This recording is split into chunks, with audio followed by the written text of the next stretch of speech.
And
so it's.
who understands where we are in the Galleria project. Any questions or comments? Yes.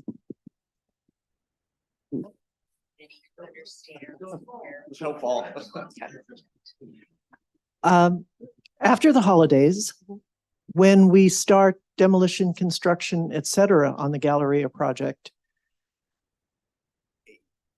if at that point we have a new ED or other temporary person,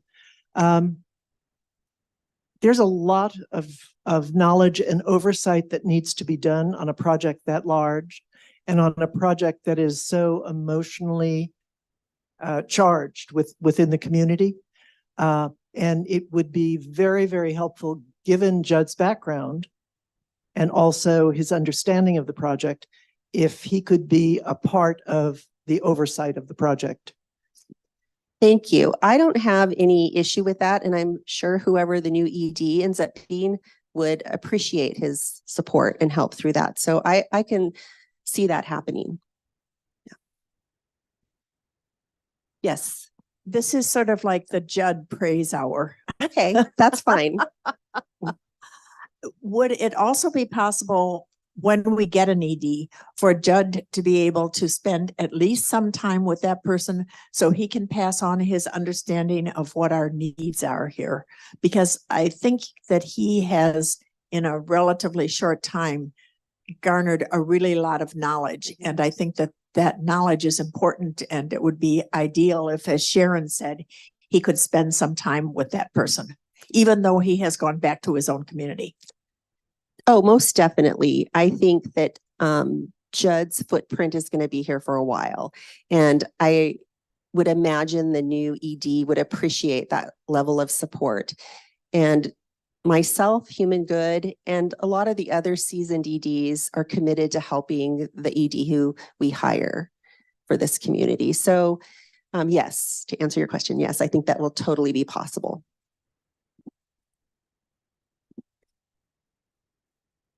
Have you, or has Human Good at any time considered looking within our present team for a new ED?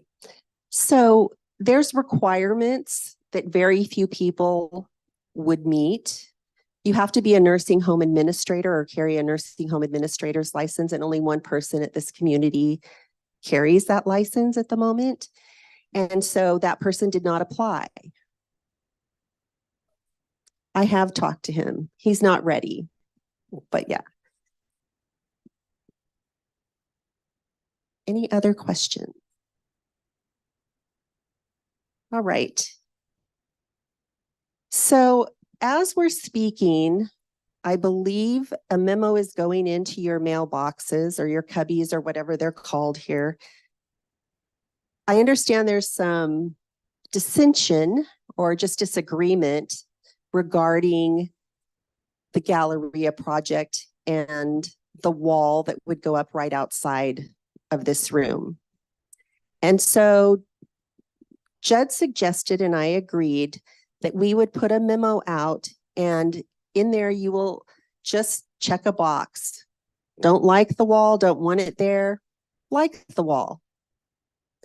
Not that this is a democracy where we're all going to vote on everything part of the project, but it is important that we hear your voice, and we want to know how strong the opposition is if there is opposition. And so you will find that. Judd would like those answers back by Tuesday. By Tuesday, yes. That's the wall? Yes, that's the question. Yeah, well, you can't have a fireplace without a wall. So yeah. No. Yeah. So just really want to know how the community at large feels about that. And then before I turn this over to Joe, oh, go ahead. I'm sorry. Would it be possible to enlarge the question just in one manner? The rendering that we have seen shows a wall extending all the way up about 20 or 30 feet. Considering that the wall main object is to create a backdrop for the room. And the rendering shows it's going way up through the second floor. There's, in my opinion and many others, they would like to see, if there is a wall, that it does not extend up past the beginning of the second floor. Could we include that? So Judd, you can jump in here too at any point, but what I'm thinking is let's first find out what the opposition is to the wall. It may be that the majority of people like it. I'm not getting that sense, but it may be. So let's just see where we are. And then based on that, we can talk about compromises and how we move forward. Does that sound like a fair plan?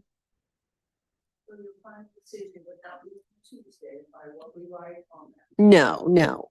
That's just to gather the data. Yeah. And also the question came up, who makes the final decisions? So I leave community decisions to the ED unless for some reason it's going to be detrimental to human good in the long run. So it would be up to the ED. Should we have a new ED by then? But I would really highly recommend that they include Judd in that decision-making process. So any comments or concerns about that process? Yes. I was under the impression that the decision on the wall had to be made early next week, that permitting issues that Judd was concerned about made that necessary. Is that the case? I can take that one. So just to reiterate what Debbie was mentioning, the idea behind going for I don't want to call it a vote, but honestly, I'm asking for your preference. It has come to my attention that we have about it right now, a 50-50 split of this community. But what I'm hearing from other residents is it may not be 50-50, that there may be a bunch of people who have not voiced their opinion. So we are going to try and gather that information and your preference so we can include it in the decision-making process. That decision-making process, you have the option. We either make it and then we get to permits and we get this done. The project itself is going to take 8 to 10 months in my estimation. If we don't do that in first quarter of next year, you won't have a Galleria for the holidays next year. So we can delay it. We can delay the decision all the way until mid next year. If we do, that just puts it out that much further. So I would recommend you get to the decision faster and you get your permits and you start the project. And that's based not on my feedback, but your feedback. What I have heard more loud and clear than anything else is, regardless of what we decide, let's get this thing going. So hopefully that answers your question. Yes, if we want to start quick, we have to make these decisions by the end of this month so we can go for permits to start this project in Q1. So what happens if the majority opinion or there's an overwhelming opinion against the wall? Then what happens? Because then the plans need to be redrawn. You're right. What happens? We determine that based on the results.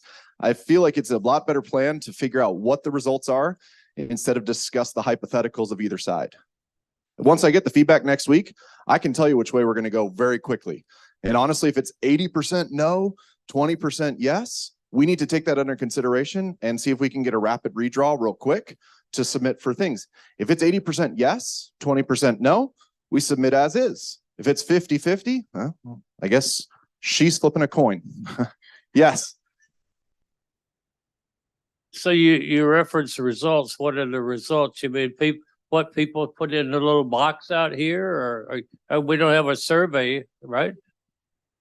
You missed that part. You do, and it's currently being put in your box as we speak. We're that good. So in your box right now, as we're speaking, somebody is stuffing there a letter from me and 2 boxes. And the 2 boxes say, I love the idea of the wall. The next one says, I do not love the idea of the wall. check a box, and then turn it in the concierge or myself. You got till Tuesday. The wall is the fireplace. The wall is the fireplace. Honestly, anytime we talk about the fireplace, it's what I've heard is it's the fireplace and the wall. That's the big thing about this project. It's kind of either or, and it's caused a little too much dissension. So we want to get it taken care of quick. Yep. Is it one vote per apartment or two per people? Hey, let's just take it per people. Is there any husband and wife that disagree? Perfect. Then let's just do it per person. If you got 2 people in your apartment, feel free to throw it on there. I want all of your feedback regardless. And honestly, I actually have heard in households, the wife say yes and the husband say no. So it is out there that there could be different opinions even within one apartment. Okay, and just one more thing that I wanted to cover. I understand that there's a rumor going around. I don't know how large the rumor is or where it started, that I will not be the VPO for this community. I'm here to tell you, I have not heard that I am not going to be the VPO for this community. And I have worked with Dan and John long enough to know that I would be the first person to know if they were removing me from this community. So I'm thinking that's probably not a valid rumor. But that said, we do shake it up from time to time. And when that time comes, I don't know when that will be. I find it hard to believe, but it could happen. I only live 20 minutes from here, and all the other VPOs live a distance. So I'm not really sure how that would work. But if they choose to have me go somewhere else, then I happily go somewhere else. But for now, I'm committed to this community and to you, and will continue as long as I'm asked to do so. So thank you. Judd? Does that mean you might be executive director? No. No. I'm the vice president of operations, and as that, I support various communities throughout Human Good. And the Terraces at Los Gatos is one of the communities that I support and hope to continue supporting. Not to talk to you. You always go through your ED. Yeah. All right. Thank you. Thank you, Debbie. Additional questions or comments before we jump into some budget items? I know the news of me leaving hard, but I promise I'm with you. I've told you all that person to person. I've told Debbie that in private conversation right before this meeting when we kind of talked about the fact that I would now be leaving, but I'm here for you. So know that. Down here. Like that? So know that I am, and I've made myself available. I know that sometimes decisions are made without us having a vote. So know that my vote is with you all, and I am here to help and support in any way I can. You all have my cell phone number. Call me anytime. I'll get in touch with Debbie or whoever the VP is at that point. Or I'm sorry, not the VP, the ED at that point. Vincent, can you give us some lights? I'm sure you'd want to actually see the numbers and the things. So we'll kill the lights and we'll kind of go through some of the budget for people who like numbers. Where do we start? Well, first off, for every year that we do a budget, it's actually a group of individuals that get together that look at the next year. That group obviously first starts kind of down here in the TLG team members. That's the Bradley and the team members here on site. They kind of start to develop things. The Community Support Center and Human Good, those are our finance people and the people with larger and better degrees than us. They can see much further into the future. Then you got Human Good Board of Directors who have the final stamp of approval. And then we actually draft that budget on the first start with our Community Advisory Board. Many of you know the Community Advisory Board members here, Eric, Joe D, and things like that. They were all involved. And then also you actually have a budget committee here at this community. I met with them personally when I first got here. And we went through your whole entire budget. So that's kind of where we start. Here's a list of acronyms that I might use. Honestly, this is just so when we print this later and send it to you, you know what they are, but I'll reference them not in these terms, but I'll actually use the actual words when we go through the presentation. All right, pressures. Operating margin, that is, we take all of our revenue, we minus our expenses. That's the operating margin. That's the money that we have to take away at the end. What is the pressures on those expenses? You've heard me talking about it at State of the Business and different things here. First and foremost, labor. You are going to see that later on when we see the numbers. 61 cents of every dollar we take in goes back out the door to our team members. So that's a big portion of this budget. You all, and I'm going to talk a little bit more about labor, but California has some new rules that went into play that are significantly going to affect your labor budget next year. Next one, benefits. How many people think benefits are getting cheaper? Exactly. So that's a big push on the budget as well. CPI, you're sitting at 3.2% over the last 12 months, 4% of the last 6 or so. So that's on the rise. It's holding steady in October, but on the rise. That affects ancillary costs. Insurance. How many people think insurance is getting cheaper? Yeah, it's a big increase on us this year. Human Good, 15% across our communities. That is a big increase for us. Utility costs. I actually saw some PG&E emails going out saying, get ready, it's coming. So that's another one. And then you have insurance reimbursements. The government and the Med-Aids and all of your, if you have Aetna, Humana, Kaiser, how much they pay us in reimbursements is going down. Those are the big things that are affecting our expenses. Oh, questions on that? Vincent? Just in case. Thank you, sir. This is actually all of Human Good and all pressures that are economic pressures around. Now, this part about California law is specific to you, but this is affecting everybody in the nation right now, including Boise. This is directly for yours. So in your budget, these are our assumptions from occupancy for next year. 170 out of 175 units. Good part, you're already there. You actually have full reservations. Is Linda in here? Nope. You have full reservations up to 175 as we speak. So you're already at an exceeding budget. AL, same exact way. You're at an exceeding budget. Memory care, at an exceeding budget. So you're already there. This one fluctuates, but you're at and exceeding it right now. So all of our numbers are conservative for next year. That's a good takeaway. Questions?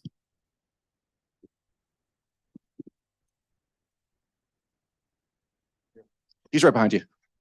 This question may be really too early in your presentation, but of the funds that come in from not only the residents, but new incoming residents that bring in a large fee, how is there any opportunity if there is an increase in costs here that we can use some of the incoming fee to remain here more than last year, say, if our cost of operation increases by a percentage or whatever you tell us it has become?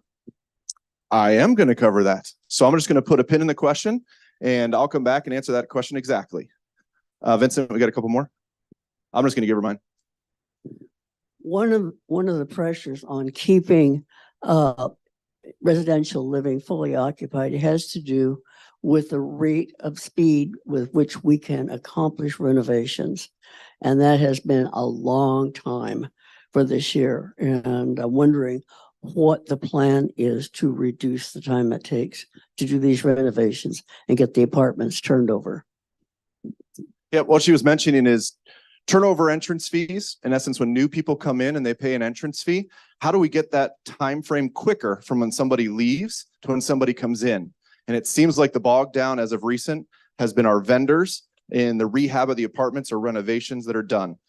We are working with Vincent as we speak to try and get a couple more vendors available to us. When you just use one and we just move them from apartment to apartment to apartment, they become the bottleneck.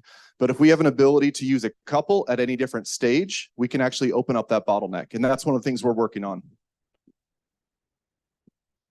Since you're speaking about Human Good as a whole, can you tell us what number of life care communities there are as opposed to how many subsidized communities? Sure. So I think the question, you're talking about affordable housing versus life plan communities.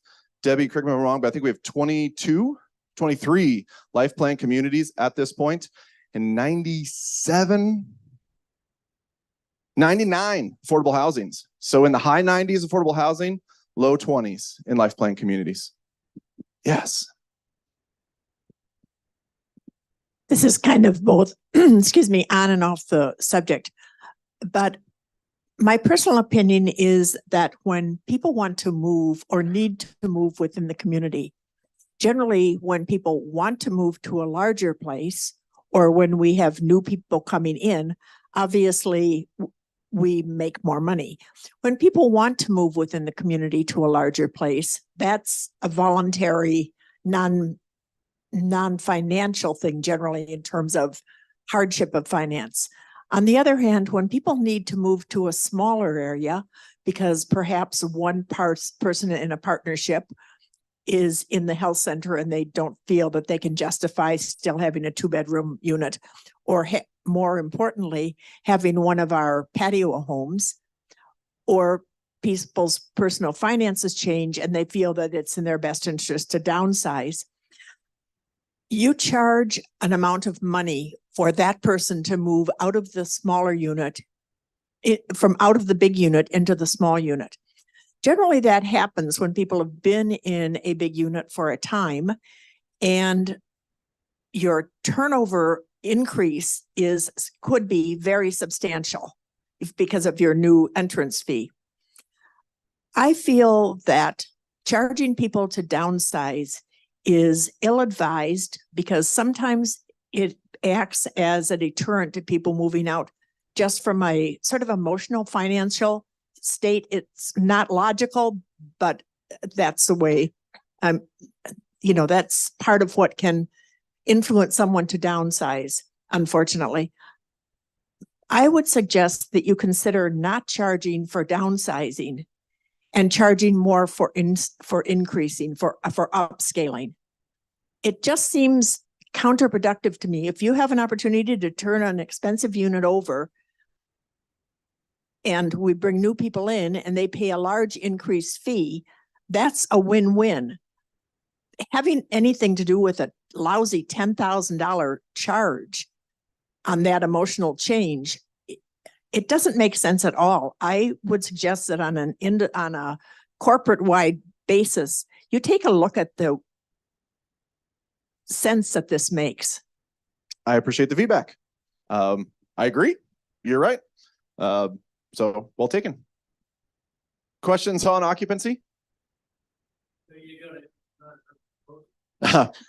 You know what? I'm going to call John right after this meeting and we're getting it done. Now, to be honest, there's a lot of things and I can comment on it if you want just my personal comments on yours. You're right. When there is a stopgap to actually progress at the community, it's something we can and we do look at waiving. The fee itself that is there is usually there for those at other communities, not this one. This would never happen here. But when we rehab an apartment, people want to jump to that apartment. And then they want to jump to the next apartment when they're always the nicest and newest. So that in itself is where that was built from. It doesn't mean it needs to be applied like you're talking about when somebody's in a hardship situation and needs to move to a smaller apartment because of whatever, a health condition or something like that, and then somebody else would be coming in. The other thing you have going for your community is you're 100% of 100%. Every single apartment right now is sold and every single apartment is reserved. So this issue that we're talking about is one that can be looked at, but is a null issue right now because it wouldn't actually create any space because they don't have anywhere to move to. That's kind of my comment. I agree. Let's save this for the end so we can get through for everybody else who is really interested in numbers. We'll go through the numbers and then we can do questions after. More numbers. Yes. Operating revenues. This is where your money comes from. Residential living. You're sitting at, in the current year, we're about 12 million. If we annualize that, add in a couple months that aren't here yet, we sit at about 13.3. Next year, we're actually going to be moving that to 14,303. So that's an increase of about $770,000. That comes from that 5.5% increase that you already got the letters for. Assisted living, you're looking at a $209,000 addition. Coming down, memory care, 105. Health center, this one is usually change on case mix, not on additional apartments or the increase, but case mix fluctuations. Medicaid and Medi-Cal has one reimbursement. Medicare, HMOs have a different reimbursement. The more we can move to those higher reimbursements, the more money that'll actually come. And this year, that is where this community has been very successful. High Medicare, Med-A stays. Wellness, you can see there, home care. Other operating revenue, I get a question a lot. Where does this extra money come from? So a lot of that is your dining, it is your beauty and barber, but the bulk of that is actually the reimbursement from the Foundation for Benevolent for the Community. That is hidden in that line. Yes. The this health center has historically done better than budget, as we know. But going forward, is that going to be hampered by the fact that we've lost a couple of key people? Is it? Yes, absolutely. A lot of things are actually going to hamper your high revenues that this community produces in regards to the health center. One of them being when we were talking about insurance reimbursements, $26 on average per day drop in next year is what the forecast is at. That's going to have some significant effects on the healthcare reimbursements, as well as relationships. Those are difficult to maintain with hospitals. They're constantly wanting us to ensure that we have the best quality outcomes at the lowest reimbursements. Our goal is to have the best quality outcomes at the highest reimbursements. So we work with them on that. The health center is a kind of a basic foundation point of our business model here. And so it seems like we need to do everything we can to protect it. I concur. If you look at this, the two ones that stand out to me, 14 million from residential living, 13 million from the health center. That is your budget. That is where the money comes from. Almost 50-50 split. So it is important that we look at both of those and we plan for both.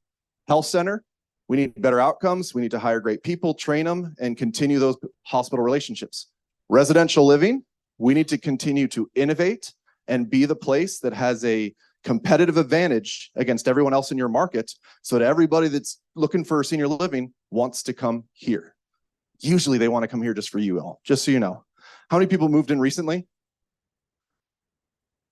Do you not love the people here? Right? That's what I hear from everyone. So honestly, most of our sales pitch is you, but the rest of it is actually the infrastructure and everything else going on. Galleria project, stuff like that. Here's a fun pie chart. It's the exact same numbers as this one. But if you want to see what we were just talking about, the yellow and blue is the health center and residential living. You can see how big of the pie those revenues are. I'll wait while you take a picture. Was I in the picture? All right. Expenses, that next line that I was talking about. So we know where the operation revenues are coming from. Let's take a look at expenses. Top two lines are your team members. First one being the salaries and wages. That's what we pay them for the days and hours that they work. Fringe benefits. Everybody know what fringe benefits are? Perfect. So the healthcare, dental, FICA, all those types of things. If you take those two together, 61% of your expense is your team members here at this community. Everyone asks me, well, why do we have an increase every year? Has anybody had a team member come to you and say, I love working so much. Next year, don't worry about an increase. I'm good. Did you all do that in your jobs? Probably not. That is where your increase comes from. So when you see your increase letter, know that the majority of that increase is going directly to the team members that serve you on a day-to-day basis. And there's reasons why that's significantly higher in California right now due to some laws that I'll go through in a second. You can see the rest of them there. Oh, we have a question.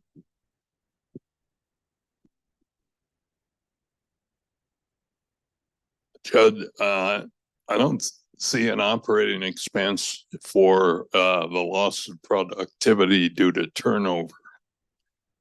So I don't know how it's quantified at the corporate level, but it's very visible here when an experienced person leaves. You're exactly correct. That's one of those hidden costs in budgets. You know, if I put a line item up there and said turnover, it's not actually cash out the door, but it is all we understand behind the scenes that does exist. TLG as a whole has one of the lowest turnover rates in the entire company. You also this year had the highest scores on your team member engagement surveys. So that's a huge kudos for this team and for Christy, who's actually here. She's your HR director. She's right there. Thank her after this meeting. But you're right. Turnover is a hidden cost. And I would tell you from other communities that I've been to, this one, that hidden cost is very low comparative to others. Yes. I've been here almost 7 years and I've sat through about 5 or 6 of these. And every year I'm always stunned by the fact that the 2024 budget is less than the 2023 actual when you know labor rates are increasing. And this has been true for 6 years. How can you justify going into 2024 spending less money for labor than you did this year when you know you're going to have to give raises? Help me understand. So here's 2023. You're sitting at a budget of 14,375. About annualized. Annualized. Okay. So 16 million, which is higher than the 2024 budget. Understood. And it never goes down. Well, I don't think it'll ever go down, first off. Second, you're right in the fact that when we budget, we take a look at what this community needs. Have you ever heard of FTE creep before in your? No? Some have, some haven't. FTE creep is full-time equivalency, meaning we hire additional team members that we may or may not need because we feel like we're strapped or we feel like it's hard on our current team members. This happened a lot during COVID. We had a lot of different positions that were necessary and we needed to fill those and fill the additional things that happened. Also in account for FTE is your overtime. How much overtime is being produced, as well as agency, outside use. Now, I'll show you in the next slide kind of your FTE counts, and you'll actually see that where we're projected to go to is probably not, or basically this year, is not what we actually need for this community. So we're conscious of what you're talking about, and we're budgeting accordingly from a conservative standpoint of what we actually need for this community.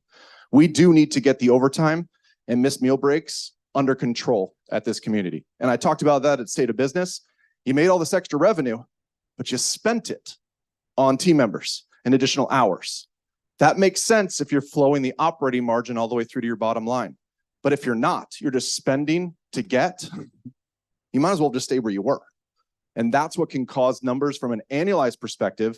You'll notice that this 16 million that we used this year, we were also 4 million above budget this year. Where in the previous slide, I talked about the fact that we're conservatively looking at occupancy. So let's say you blow occupancy out of the water, way higher than your current budget. You're going to have the additional dollars that you will need to run the show. I do agree with you. And I'm explaining it for everyone else in the room. We always like less than it's going to be. Sure, because we're conservative. Now, if I said to you, we're going to budget, we've been doing really well. We did $4 million over budget this last year because of the healthcare reimbursements. So we're going to ratchet up your operating margin. We're going to ratchet up your revenues to a higher level. This number would go up because I would need more team members to do that. So it's all in flux at the same time. If revenues are higher than we had anticipated, so will expenses be, and you'll actually see that continually, consistently do that as well. Hopefully I explained that for everyone else in a summary version. If not, come up to me afterwards. I'll explain it. Questions on expenses? All right, let's get into a couple of things that are driving the labor side. First off, you all know that you have 2 new bills that got signed, right? We've talked about that. First one, fast food workers, $20 an hour, minimum, effective April of 2024. So first quarter 2024. That's one's mandated. There are some things about that law that we don't know how really it's going to affect us.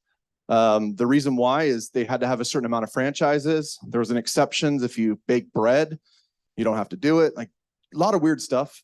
Sorry. Side comment on California law.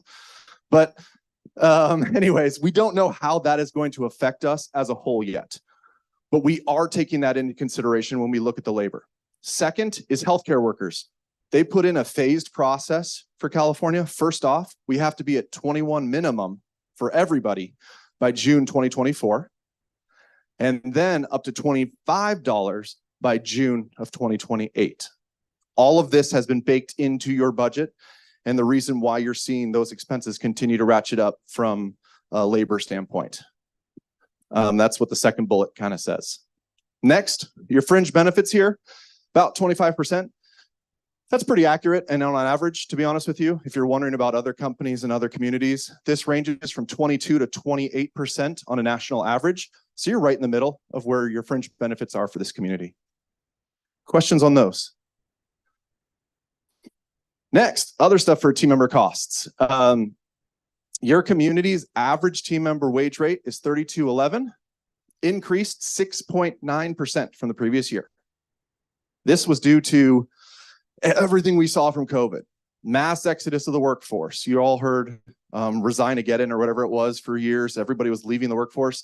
That drove wage rates up significantly. Nursing home per patient day. This is how many hours that we dedicate to every team member, or I'm sorry, every resident in the health center. You're at 4.53. That's phenomenal, I will tell you. CA minimum is 3.5. In Boise, I'm sitting at 5.5. I have to get my numbers down more in line with what you guys are doing here. That is a great number and where we need to stay. That means you're getting very good care. Minimum care, 3.5. 4.5, phenomenal. Full-time equivalent, that's that FTE I was talking about. You are currently sitting at 224.8 team members. How do we get a 0.8 team member? Like a Christy? Shorter than a normal team member? How this actually comes to be is full-time equivalency, meaning you take all the hours that this community is working, divide them by 40. That's one FTE, full-time equivalency. So you have about 224.8 full-time people here. The head count may actually be in the 250 range, 260 range with part-time and on-call people, but that's your on average. This is where we were talking about earlier. Your budget was 216.1. Well, how did we get from 216 all the way up to 224? Two ways. One, FTE creep. You know, you tell your boss, oh my gosh, my job is so hard. We need more people. We need more people. Boss listens, we hire more people. Now we have more people. That's option one. Option two, which is probably what happened here at this community, you had that additional revenue swing, $4 million additional. You need additional team members to actually maintain that level of providing services. So that's where your FTE goes to. On an annualized basis, if you take this number and go out, we're going to probably end the year at about 229 FTEs at this community.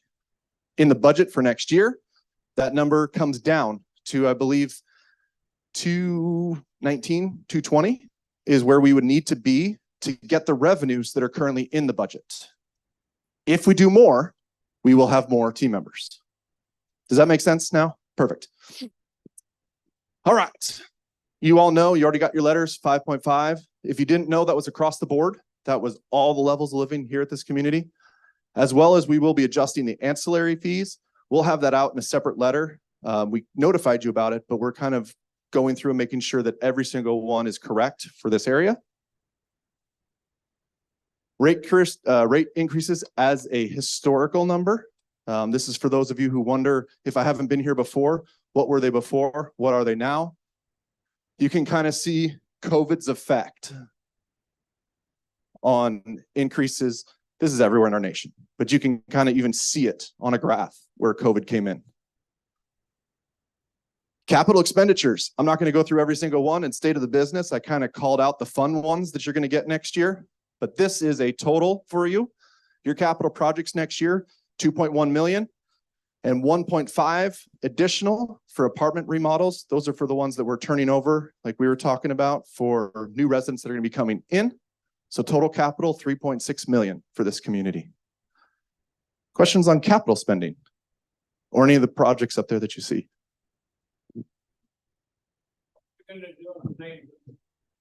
What are we going to do in the main driveway? That's probably a reseal as well as a restripe in all the main parking lots. Correct. Whoo, I got that one. Yeah. There's places in these parking lots that are right here outside the building that if you're walking, you hit something that it rises. It's not level. I know, I'm laughing because I know No. exactly what you're talking Drives about. me crazy. When I would first fall. came, when I first came to this community, I fell. I don't know if anybody saw it.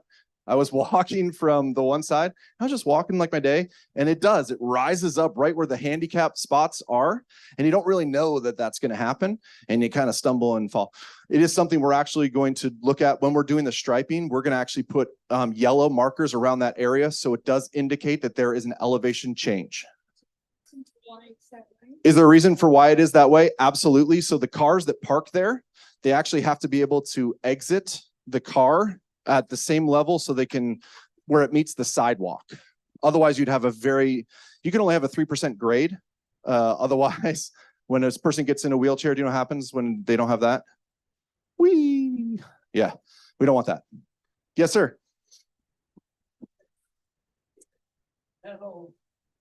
Drains or you're gonna fix those whatever they are, metal drains that make a whole lot of noise when you run over them coming in? I'm going to let you hand the microphone to Vincent, who's going to answer that question for you. Yeah, so those are just the grates from PG&E for the underground utilities. At times the bolts do get loose, so we just need to go back out and tighten them up, and that'll stop the noise. Thank you, sir. He's coming for the mic for you.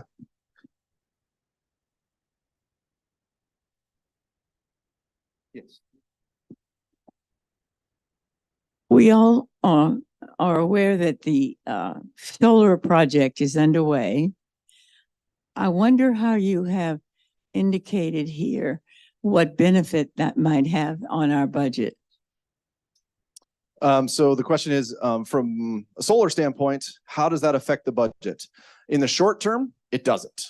In the short term, it has a very costly effect to your budget. It's long term, you actually recoup those savings. When they originally decided to do that project, Vincent or myself can get that information from Tim McDade.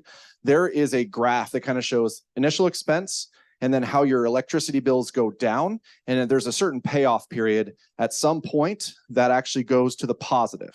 If the project is feasible, which your city or your state did, they offered some incentives for you to do solar projects at the beginning of this year. They stopped them in, I think, April or something like that. We got this project approved before that point. So yours does make sense. There are capital or solar projects that don't make sense because you actually never recoup your cost.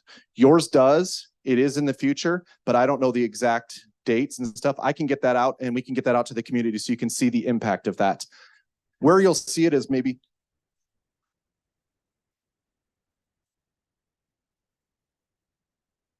so she was mentioning that she had 40% write-off. We're a nonprofit, so write-offs don't do us a lot of good. We don't pay taxes on the revenues here anyways, but the part that we do get is those rebates and the amounts that make the project feasible. I saw another question. Yes.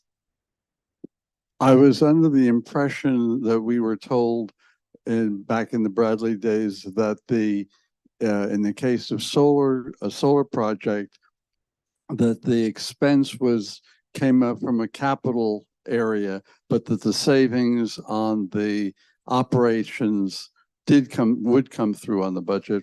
You're exactly correct. So, and it's an operational expense outside of what you would see from it's in the capital expense outside of the operational, what you're seeing. Where you'll see that decrease over time. Oops, I'll just go back, not to make you nauseous. This utility line over time, where right now we're annualized at 1.2, you will see savings in this line over time. Not yet. We're not plugged into the grid. We're not actually recouping some of that cost where you get it that you fund this, but then you also pump electricity back into the grid. That's where you start to see that reduction. When that reduces, that's the savings. When does that happen? When does that happen? In the future.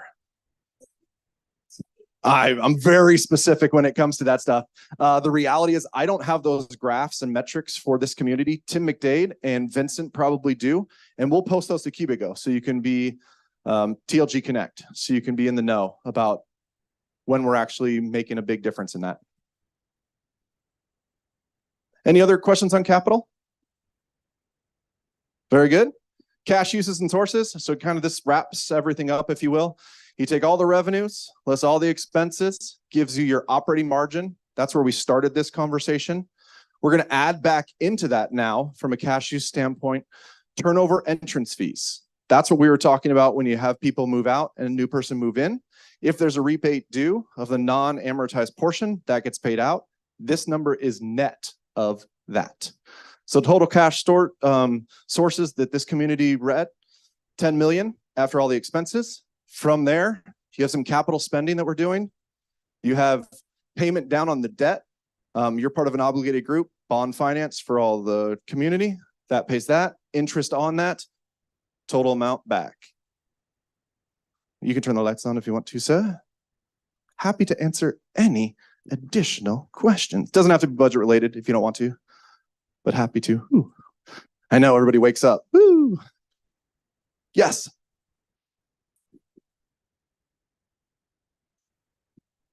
Generally, we have seen a constant every month fee for cost to, in principle, profit, which we are supposed to had sent to Human Goods headquarters. I didn't see them in the budget. I'm trying to discern what you're talking about.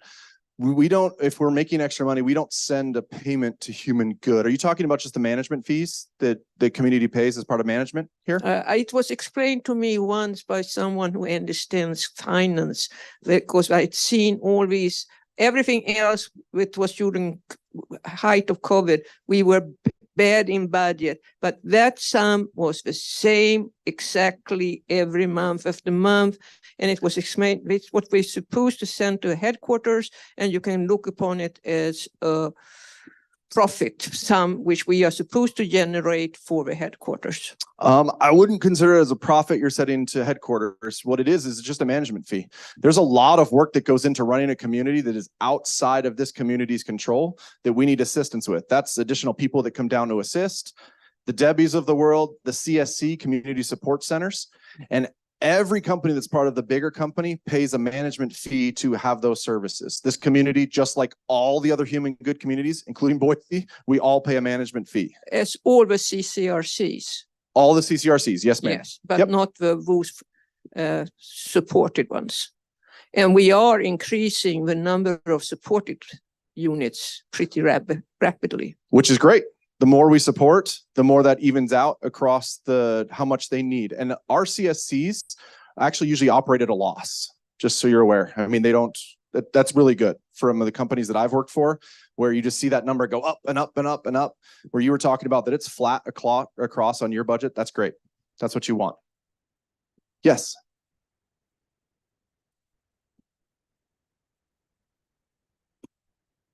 Earlier, you asked me if you were in the picture that I was taking. Yes, because I am contacting the writers of Twilight Zone, and I'm in the process of having you cloned. Sounds good. I'll take a clone. We can share the work. Pat?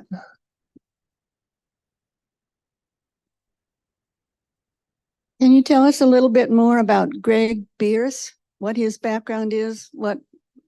I can tell you a little bit. I've known Greg back when I did this exact same type of thing for our Las Ventanas community. He and I actually did that one together.